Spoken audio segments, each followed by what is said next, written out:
Кутман кечиңиздер менен, урматтуу телекөрүүчүлөр, сиздердин сыналгыңыздарда Манас жаңырыгы телеканалында Доктор Плюс аттуу телеберүүсү жана анын алып баруучусу Элзар Токтоназаров.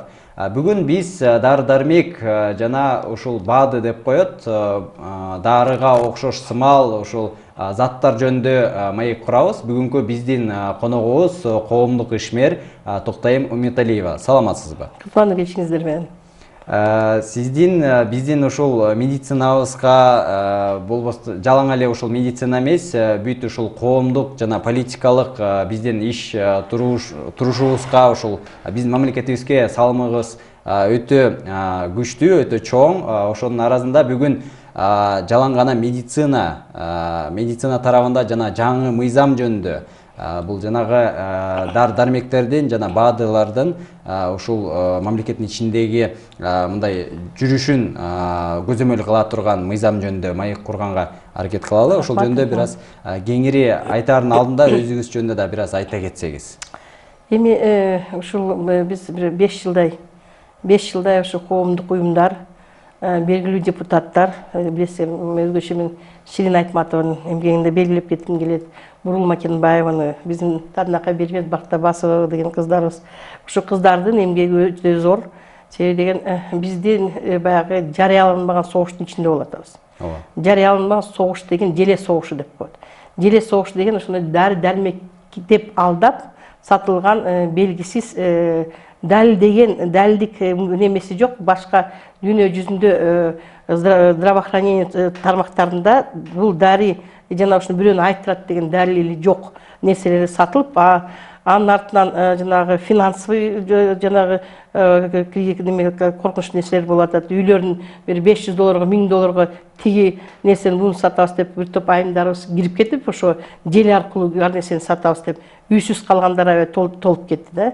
Бул жанагы медициналык көз боюучулук жана финансовый көз боюучулук өтүп, жалпы мамлекетте социалдык абалды орноткон калып келди. Анын арты менен эмне болуп атат?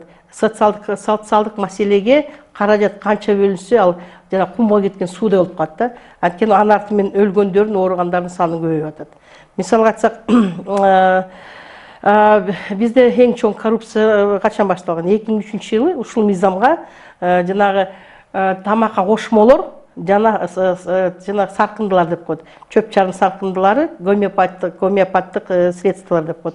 Ошолорду жанагы мыйзамга киргизип койгон да лоббисттер. Лоббисттер деп коет, законду атайын киргизиш үчүн каражат берилет, ошол кишилер түрткөн да законду. Анан дүйнөдө жок, дүйнө жүзүндө жок нерсе бул. Жанагы тамакка кошмолордун баары магазиндерде сатылат. Анткени калемпир дары болбойт да. Натыйжасы аз дары-дармек. Натыйжасы ал дары-дармекке да кирбейт.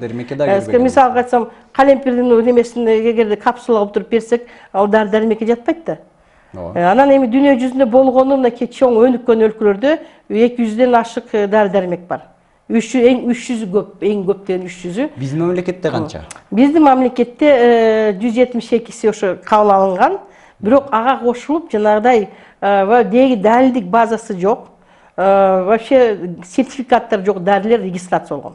Ошол себептен мынакей 5 жыл күрөшүүнүн натыйжасы жана ДЛОМТин башкармалыгын немегеге азыр уголовный иш козготуп, генеральный прокуратура текшерип аткан ошо багытта да. ДЛОМТ деген бул дары-дармек жана ушул кошумчалар дары-дармек боюнча сертификат берип, ошо жанагы регистрация кыла турган биздин Минздактын астындагы агентство, эң бир коррупцияга малынган агентство ошо болду да.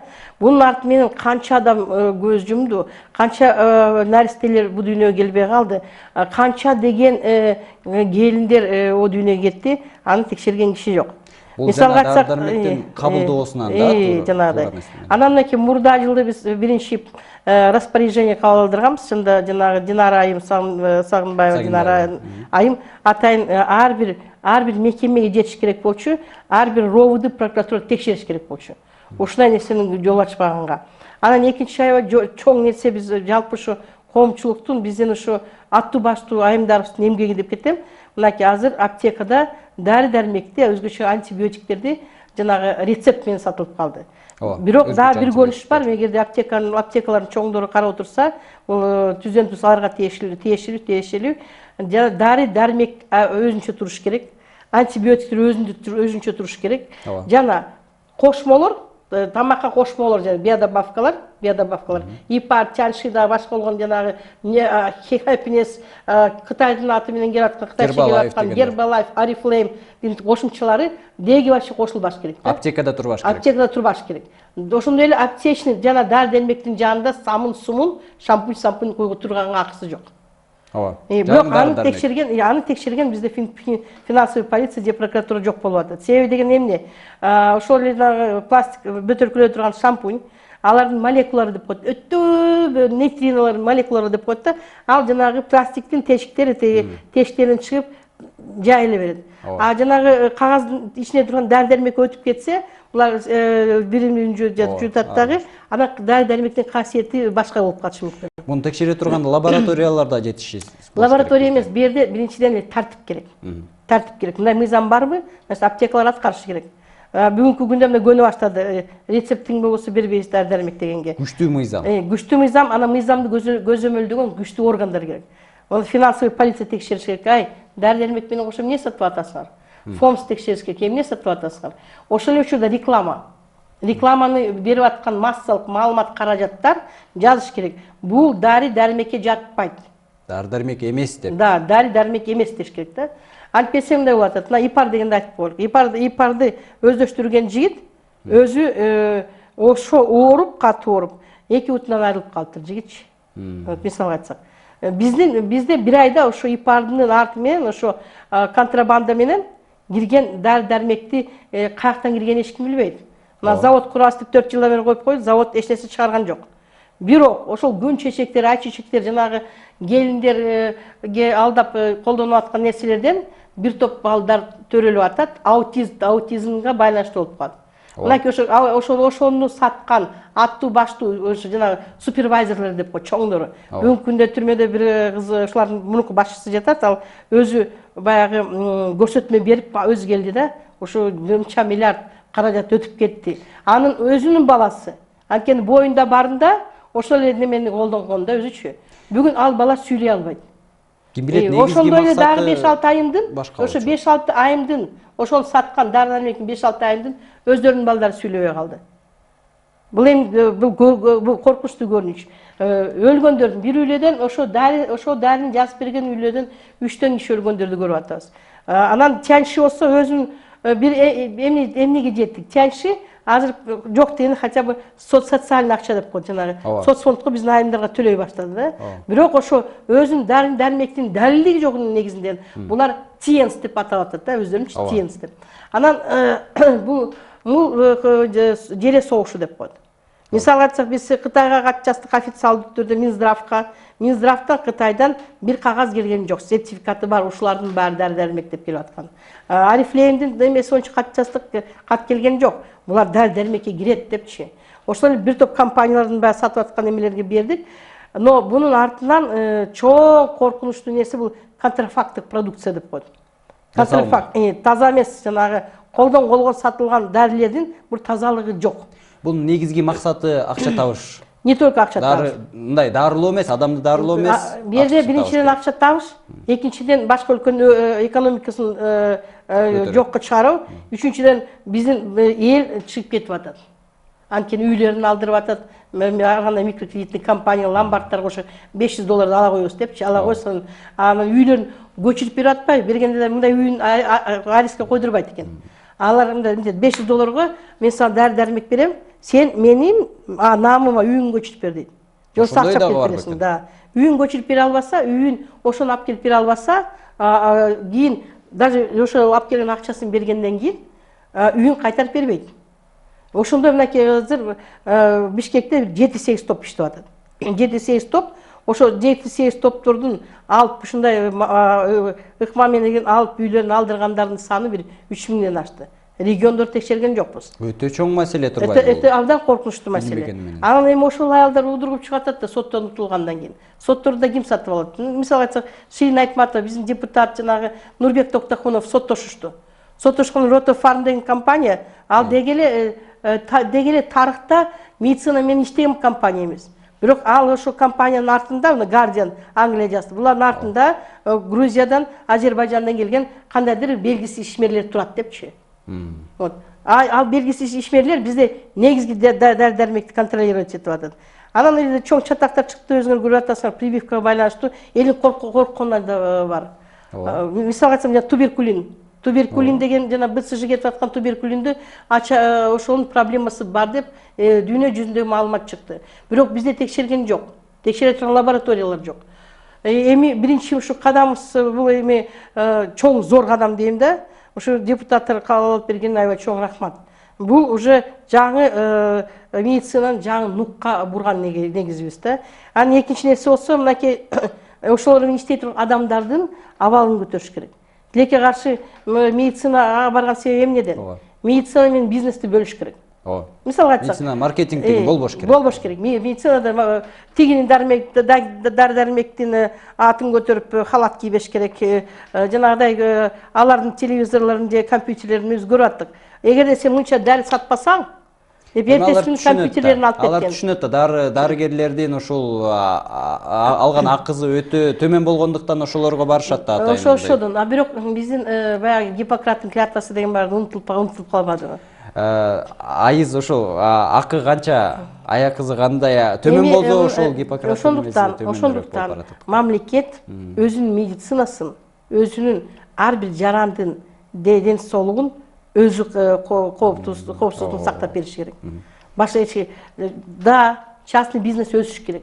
Мисалга айтсаң, жалпы эл үчүн медицина доступный болуш керек. Бирок мыйзам чегинде. Мыйзам чегинде. Бирок эгерде сен бай болсоң, буларга көрүнгүң келбесең, немелерге бар? Но бизде частный клиникага мамлекеттик клиникалар жөнөтүп атпайбы? Саплат айтып атат, бизде бекер акысыз медицина жоголду. Жок. А Конституцияда айтат, акысыз медицина бар деп. Ооба. Мына 3000 сом саплаты кетип атабы? Бул уже элдин баары төлөп атат. Значит, акысыздык жөнүндө сөз жок. Конституцияда. Бирок ар бир мисалы болсо, мен мисалы айта кетейин, бир бейтаптын болсо, мисалы хирургиялык жол менен дарылоодо жалаң эле жана саплата кетпейт. Мисалы бюджеттен дагы төлөмдөр бар, фондтон дагы төлөмдөр бар. Андан кийин саплата деген бул болсо мындай бир бөлүгү эле ошол дарылоо. Бирок дары-дармекти мисалга айтсам, мына Европа кереги жокторго мындай. Да, Европада кайтып келейик. Фонд структурасы иштейт.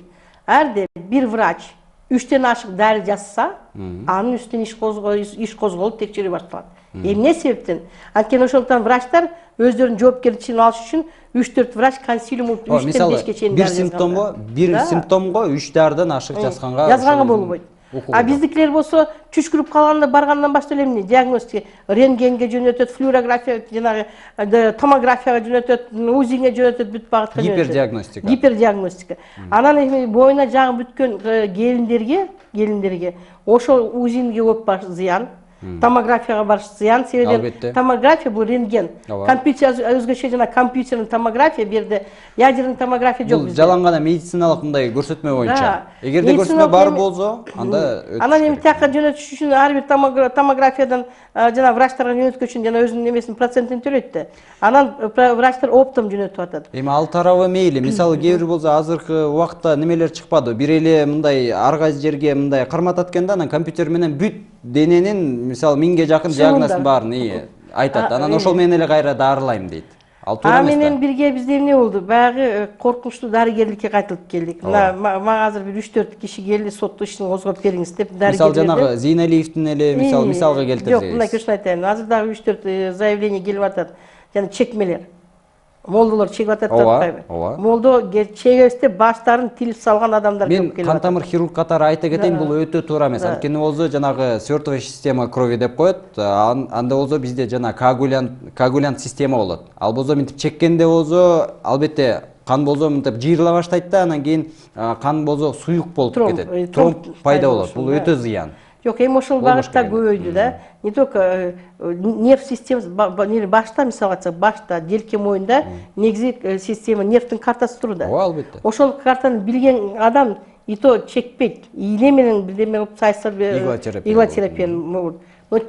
Тилип кеткенде билими жок, молдо канча эмнени тилип атат, эмнени коюп атат, биз билбейбиз. Эч гарантия жок. А бул эмнеге байланыштуу? Ошо дарыгерлик биздечи мамлекеттик дарыгерлик бизнеске айланганга байланыштуу болуп атат да. Сертификат бергенге кандай ошондой мындай көз карашыңыз кандай? Мисалы өзү чоң мамлекеттерде, мына өнүккөн мамлекеттерде мына медициналык окуу жайын бүткөндөн кийин бир экзамен тапшат, чоң мамлекеттик экзамен. Андан тапшыргандан кийин гана сертификат берилет. Туура. Лицензия. Ошондуктан бизде эң биринчиден практиканы көбөйтүш керек. Студенттерге практиканы обязательно, училищелердин санын көбөйтүш керек медицинский. Анан кийин сен эгерде андай дарыгерликке берилгиң келеби, анда эки багыты бар. Мисалга айтсак, сен терапевтический направлениени алып туруп, мисалы чөптөр менен дарылегиң келсе. Бирок андай дагы бар да, мисалы институт курортология деген бар бизде, мисалы жанагы 5 деген неме бар. Бирок ал болсо мыйзамдын чегинде кылып атпайбы. Ошондой эле мыйзамга туурлаш керек. Сиз практикаңызды көрсөтүңүз. Мисалга айтсак, бизде азыр психоаналитиктер жок. Психоаналитиктер, психиатриялык бөлүмдөр жабылды. Бул керектүү. Эң керектүү нерсе. Анын ордуна бизге эмне келди? Ар кандай көз ачыктар, сетевой маркетинг, бакчы, элчи, томчулар, алар айтканга эл ишенип, мынакей даже Куранда тыюу салынган. Эл менен мындай медициналык темага сүйлөшкөн адам жок болуп атат. Адам жок. Ошондуктан биз азыр здравоохранение өзгөртүш керек. Анан мен азыр эң бир керектүү нерсе да здравоохранениеде. Биз баягы эң соттордошный система экен, медицинадагы карапайым эң врачтын эң көрсөтпөгөн кошо кете турган күчтөр бар.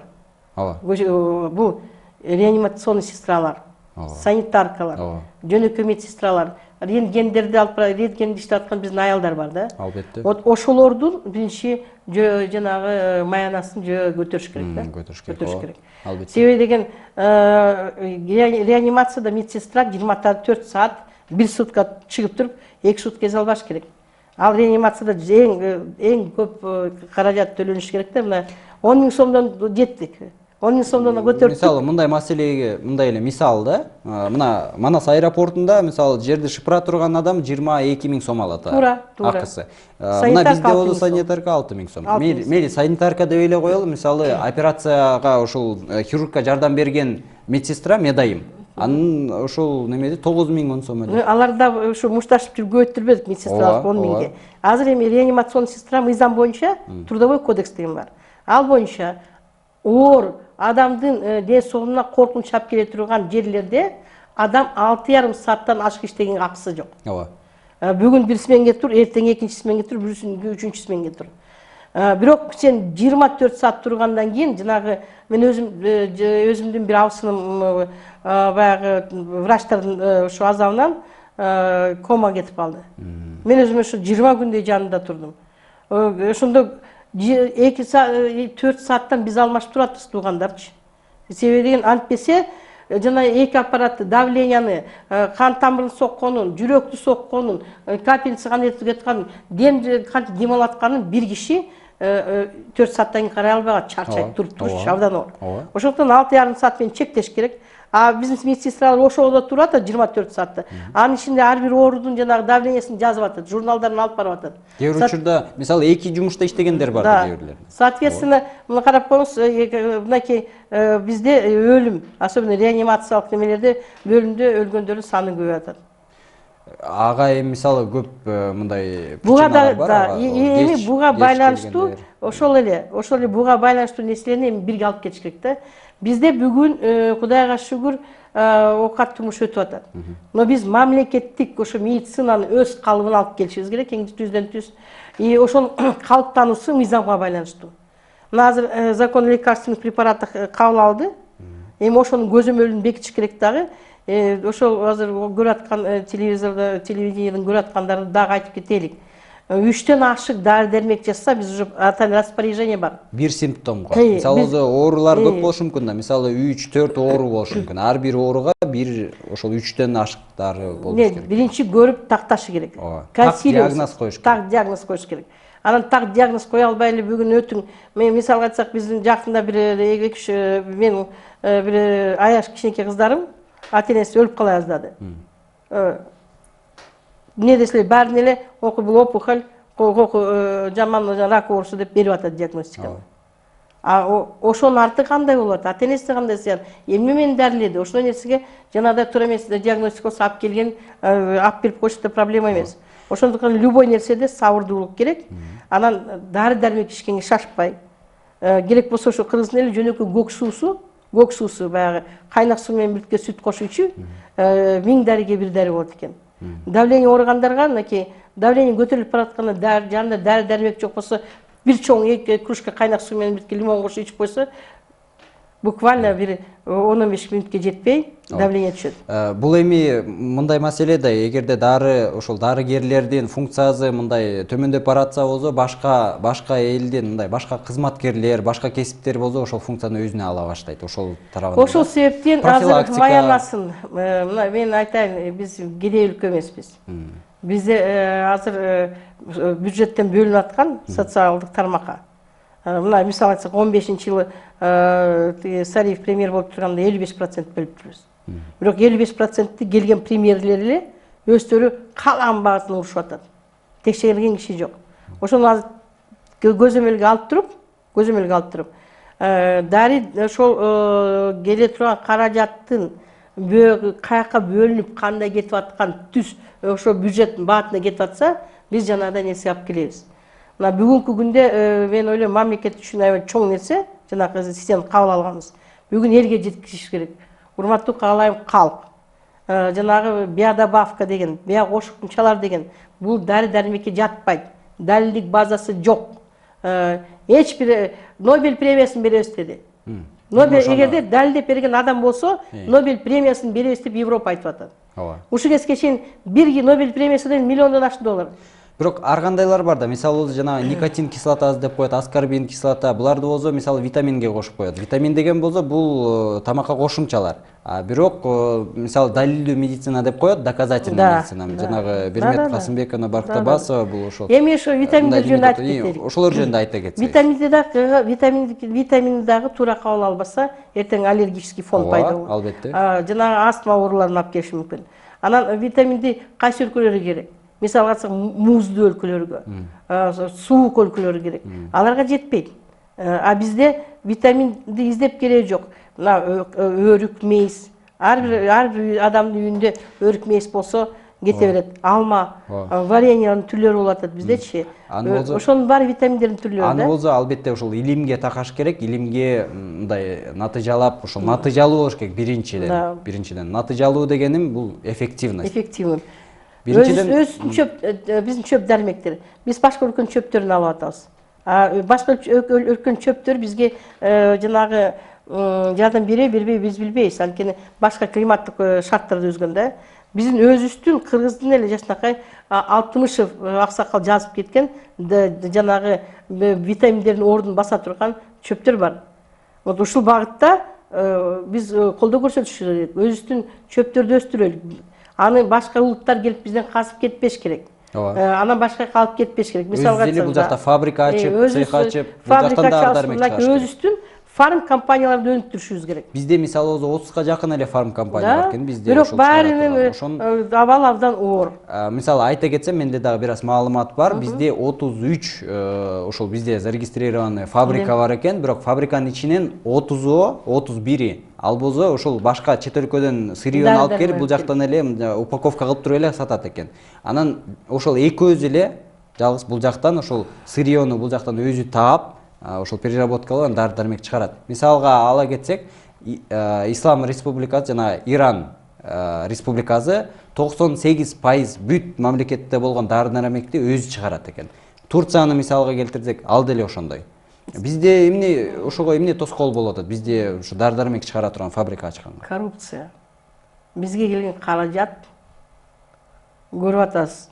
Бүгүн коррупция кимдер сатылып кетип атат? Биринчиден ошол эле коррупциянын маалым калганыбызга модай эл туура өзүнүн таза шайлоонун өткөзбөгөнгө байланыштуу болот. Элден дагы бар. Элден да бар. Эми коррупцияга малынганы биз өтө мындай мамлекеттик бийлигибиздин бутуна жакшы тургуза албай койдук. Бутуна турган жок, анткени мамлекеттик бийлигибиз мынтип жанагы бакалдан жасалган чөп неме деп коет, кадам дегендейчи. Мындай мыйзамга сый жоголуп барат мыйзамдардын баарын мына ар кандай жанагыдай айтып атпаймынбы, жанагыдай биодобавка деген ар нерсени саткан ар кандай топтор, коркунучтуу топтор, мошеннический топтор деп коет. Ошолор лоббист болуп ар кайсы адамдар депутатка төрт, тияка түртөт. Анан ошолордун лобби топтору бизде мыйзам жок. Закон о лоббистах деп коет. Ошондой топторго адамдарды киргизбеш керек дегенчи. Ушундай компаниялардын өкүлдөрүн киргизбешин дегенчи. Анан ошондуктан лобби топтор кирип кетип туруп, тиги билинбеген компания, бу билинбеген, далилденбеген бирки каражат алып, эптеп бир нерсе алып берген топторду сүрүп киргизип жүрүп атпайбызбы? Ооба. Ушул эле маекти уланталы, биздин бир аз танапистен кийин. Кутман кечиңиздер менен, урматтуу телекөрүүчүлөр, сыналгыңыздарда Манас жаңгырыгы телеканалында Доктор Плюс аттуу телеберүүсү жана анын алып баруучусу Элзар Токтоназаров. Бүгүнкү биздин коногубуз коомдук ишмер Токтайым Үмүталиева. Биз дары-дармектер жөнүндө, ошол дары-дармектерди мындай көзөмөлгө сала турган мыйзам жөнүндө маек куруп жатабыз. Биздин ушул маекти уланта берсек. Биз ошол танаписке чейин токтогон суроо болсо, бул жана дары-дармектер чыгара турган фабрикалар жөнүндө. Эмне үчүн биздин мамлекетте ушинтип ошолордун санын көбөйтүп, сапатын көбөйтсө болбойт? Тилекке каршы планирование деген системасы жок болуп атат. Пландаштырып киргизүү. Анан биз баягы айтып атпайбызбы, башаламандык көп болуп кетти. Мына төңкөрүштөн төңкөрүш болгон, бул коркунучтуу нерсе экен да.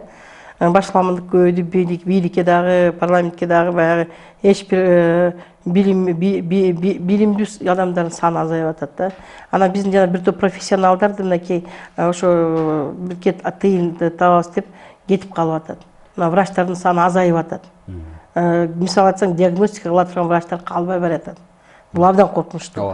Ошондуктан ошондой эле саясатты, медицина саясатын өзгөртүшүбүз керек.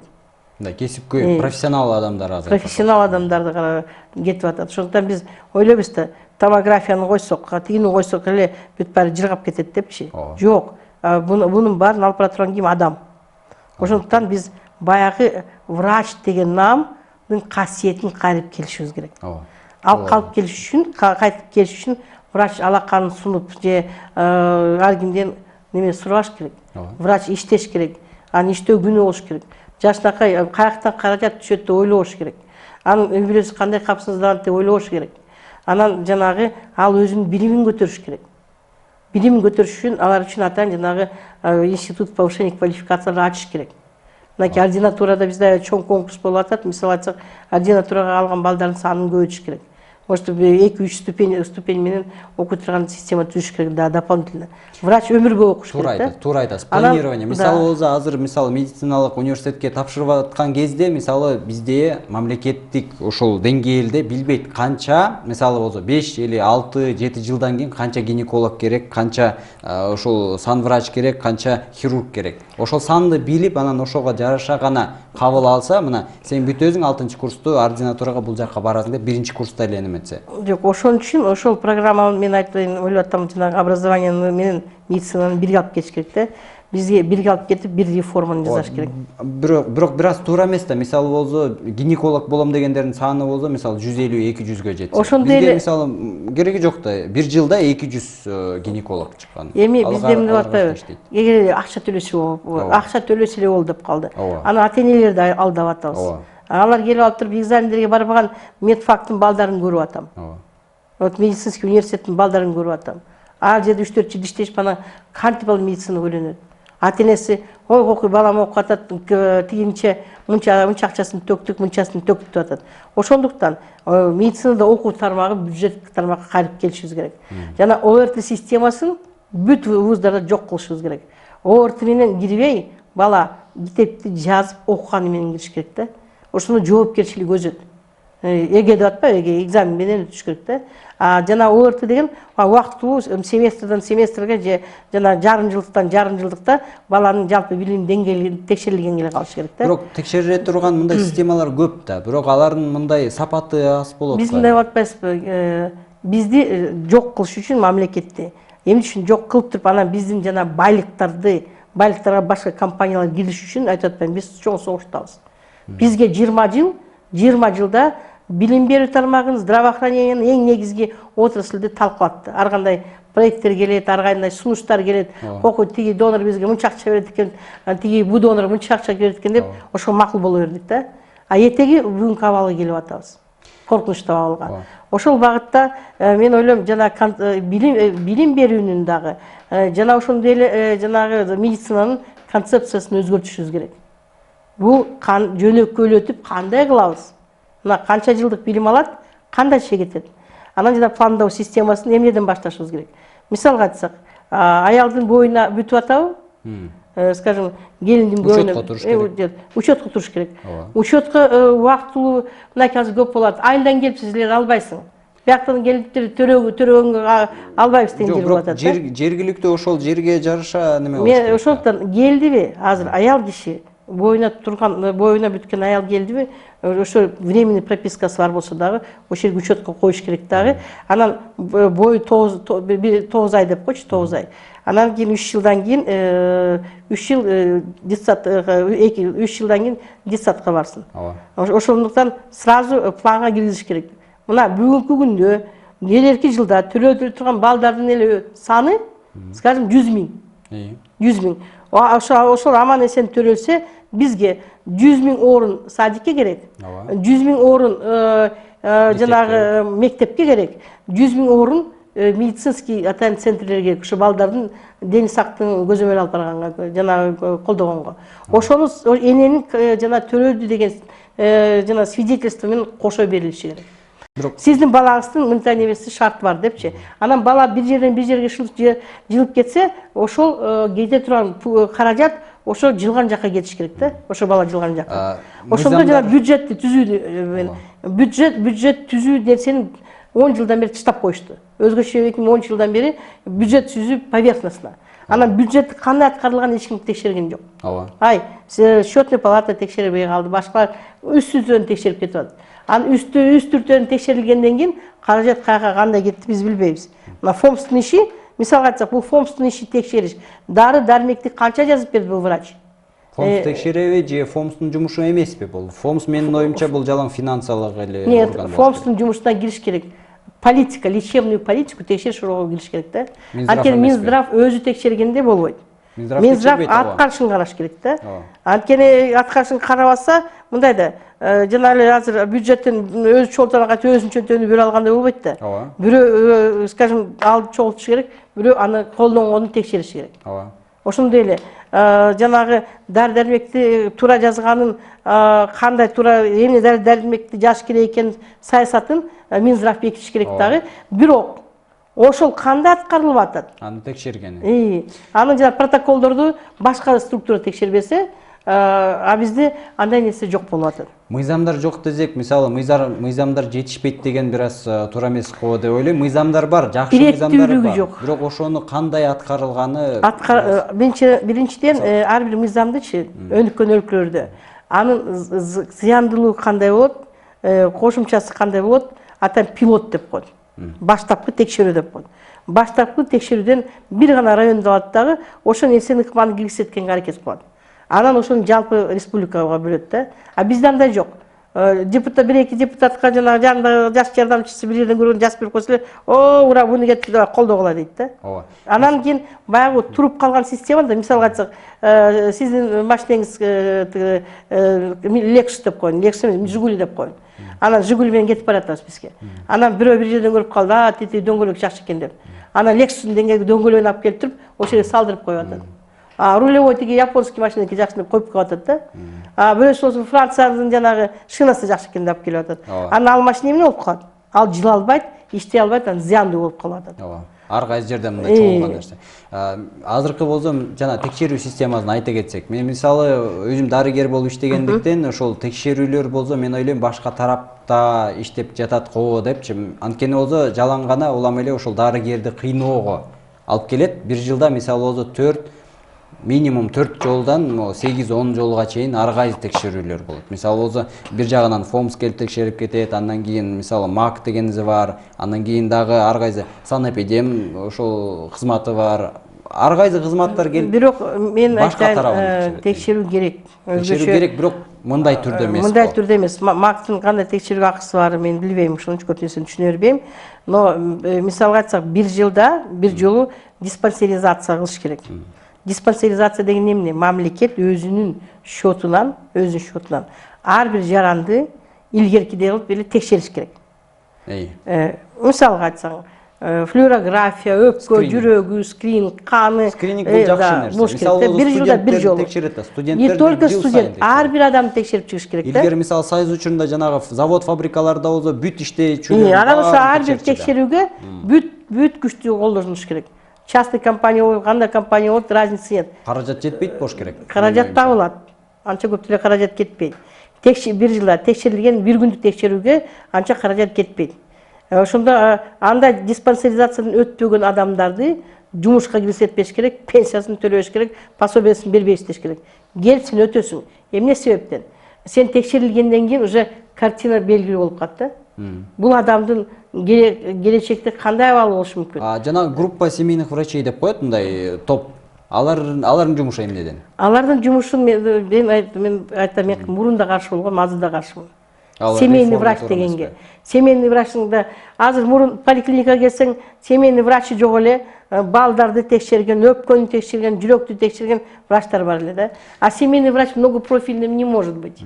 Менде маалымат бар, ошол акыркы ошол реформанын жумушунун негизинде 1800 ошол жалпы мындай неме деп коет, үй бүлөлүк дарыгерлер бүткөн экен, бирок көбүнчөнүн саны жартысынан көбү болсо мындай жашы мындай жогору неме болгондор да, мындай. Мындай да, азыр анан алар дагы чет өлкөгө кетип калышыптыр көбүнчөсү. Бирде коркунучтуу кандай нерсе болуп атат. Образованияны медицина менен бирге алып кетиш керек да. Образование менен. Бул багытта бизде коркунучтуу система келди. Болон системасын киргизип атабыз. Азыр мектептерде ушундай чоң трагедия болуп атат. Биз баягы жаш бүткөн балдарды аларга жанагы капитал деп коет, жаштар капиталын жасап бериш керек. Капитал кылган ордунда биз эмне кылып атабыз? 40 жыл, 30 жыл иштеген тажрыйбалуу адамдардын мектепте категориясын алып салып атат. Ооба, бул туура эмес өтө. Азыр врачтардын категориясын алабыз деп атат. Бул эмнеге алып келет? Ал милицияда, МВДда атайын керек болсо кичинекей маянага иштеп, өмүр бою мен чоң оюм. Бул керектүү адам да, мисалы анын өзүнүн мындай тажрыйбасы бар да.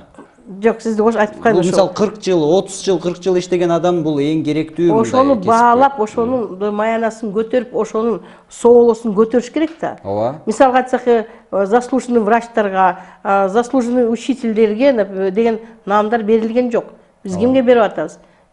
Кече чүчкүрүп койтуруп, бүгүн 4-5 сап ырдырдап чыкса, 5-6 бир-эки чөркөгө барып койсо, биз ошого берип атабыз заслуженный наамдарды. Например, 40 жылдан бери спорт тармагын иштеген мугалимдер, 40 жылдан бери математиканы берген мугалимдер, 40 жылдан бери башын көтөрбөй, ошол эле рентгенди иштеп аткан айымдарды эмне үчүн колдобойбуз? Мисалга айтсак да, ошол мамлекеттин баалаган жок болгондон соң башка мамлекетте биздин врачтарды, мынакей биздин бир жолдош бала Ледовитый океандын жанында бир Игарка деген айылда 100ден ашык кыз бар экен. Ошол жерде уже главврачтык алып барып коюшуп атат. Мисалы айтсак, алган маянасы $3-4 кетип атат. Биздин кадрлар күчтүү. Да, анан эми ошондой биз өзүбүздүн колдо бар нерсенин баркы жок. Кыргызча жана айткандай, өз агасын сыйлай албаган башка бирөөнү артынан чуркап сагалайт деген нерсе болуп атпайбы? Бул жанагы наамдар жөнүндө айта кетсек, жанагы сыйлыктар жөнүндө кесип жана кошун деген болот да, профсоюздар. Булардын иштеген азыркы мындай азыркы абалы кандай деп ойлойсуз? Мисалы болсо, дарыгерди бирөө келип сабап кетсе, же жанагы айлыгы аз болсо, же бир нерсе болсо, аны ким ошол профсоюздар азыр аморфтук система болуп калган. Экинчиден профсоюздун өзүнүн коррупциялык схемасы өзүн талкалап бүткөн. Мисалы, бир жылда бир жолу жанагы жаңы жылга жакын бир подарок берип коет, жана ким билет 10 жылда бир көлгө путевка берет. Азыр мынакей профсоюздун мүлкүн 2009-жылы Бакиевдин тобу, бакиевчилер ошол жерде иштеген, оптом эле алып туруп эле менчиктештиргенге даярдап салган да. А бул мамлекеттин мүлкү болгон да. Анан мынакей 5 жылдан бери чоң соттордо жүрдүк, бир 300ден ашык сотто болдук. Анан ошол жерде баягы өзүнчө эле бир жыландардын уйткусу болуп калыптыр профсоюз, чача айтканда. Мындай коргоо функциясы жок. Коргоо функциясы жок. Өзү мындай ошол кесип көйдү коргош керек да. Чоң мамлекеттин активтерин колдонуп атат. Ооба. Ошондуктан мамлекеттик активдерди колдонгон жерде мамлекет өз көзөмөл жүргүзүш керек. Кандай колдонуп атат, кандай берилип атат дегенде. Мисалга айта кетейин, жана улуттук госпиталда бизде болсо ошол дарыгерлерге атайын тренажерный зал ачылды. Ошол мисалы профсоюздун эле функциясына кире турган неме да. Мындай иштеген жерин жакшы. Ал только каражат чогултуп атат. Каражат чогултуп атат дагы. Мисалга айтсак, ошо профсоюз өзүнүн немесин жоготуп койду, статусунчу юридикалык. Биз соттошуп отуруп юридикалык статусун кайрып келдик да, ордуна кабылдандырдык азырчы. Ооба. Же мисалы дарыгерди бирөө келип мындай урушуп кетсе же сабап кетсе, ошону коргой турган туура. Азыр дарыгер болуп иштеш да кыйын болуп калды, коркунучтуу болду. Чоң рахмат. Убакыт деген учкан куштай экен, билинбей эле өтүп кетти. Биздин телебирүүбүз да аягына келип жетти. Чоң рахмат, сизге аябай кызыктуу маек болду. Биз аябай ошол биздин телекөрүүчүлөргө мындай кызыктуу бир маалымат бергенге аракет кылдык. Өзүбүздү өзүбүз сактайлык, бири-бирибизге маалымат менен бөлүшөлүк. Ошондо жанагыдай коркунучтуу немелерге байланбайлык. Ар бирибиздин өмүрүбүз бири-бирибиздин колубузда. Бири-бирибизди сактайлык. Чоң рахмат сизге. Бүгүнкү биздин коногубуз коомдук ишмер Токтойм Үмүталиева. Чоң рахмат сизге. Бүгүнкү биздин телебирүүбүз аягына жетти. Сиздер менен эмки жуманын 3-күнү кечки саат 7-де жолугушканча силер менен Элзар Токтоназаров.